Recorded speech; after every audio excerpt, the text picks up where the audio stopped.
علامہ ابن نعمان دے خواب دے ذریعے انہیں اس گل دی وضاحت کی فرماندے نے کہ نبی پاک صلی اللہ علیہ وسلم علامہ ابن نعمان دے خواب وچ حضور تشریف لے کے آئے فرماندے نو عالم دین آکھدا ہے میں آقا کریم دا چہرہ ودھا ویکھیا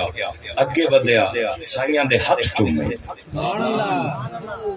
ہاتھ چوم کے تے کہندے نے میں کھڑا ہویا تے حضور کسے پاسے تشریف لے جا رہے سن علامہ ابن نعمان لکھتے ہیں کہ میں پوچھیا یا رسول اللہ آپ کسی دے گھر تشریف لے جا رہے ہو حق تا اے ہا کہ او نوکر تہاڈی بارگاہ چاہندا نہ کہ تسی سردار ہو کے انہاں والے جاندے میرے پاک نبی فرمایا پریشان نہ ہو میں نبیاں دا سردار ہوں